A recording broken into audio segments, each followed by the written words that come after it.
Tonight, I want to speak to you about a human who dared to look at madness without fear. His name was Ronald David Laing. He believed that schizophrenia was often a last, fierce attempt to preserve the inner self when the outer world becomes unbearable. He heard, "The child who learned to doubt their own feelings, the adult who lived in a family where truth was forbidden, the person whose inner world was the only place where they could remain intact, the soul who fractured outward to avoid fracturing inward."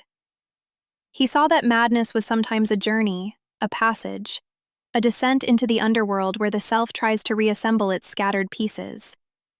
He spoke of the divided self, the human who must split into a public mask and a private, trembling core just to survive the demands of others.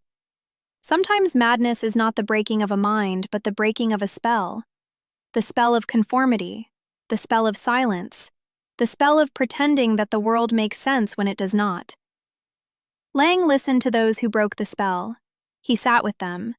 He did not force them back into the world. He walked with them through the labyrinth of their experience until they found a path that belonged to them.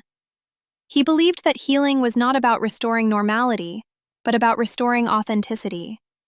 Madness is not always a fall. Sometimes it is a climb out of a world that has become unlivable. Schizophrenia, in Laing's eyes, was not a defect in the brain but a response. A desperate, creative, often heroic attempt to remain whole in a world that splits the self. When a cat is trapped in a cage, we do not become docile. We become wild. We hiss, we claw, we twist our bodies into impossible shapes to escape confinement.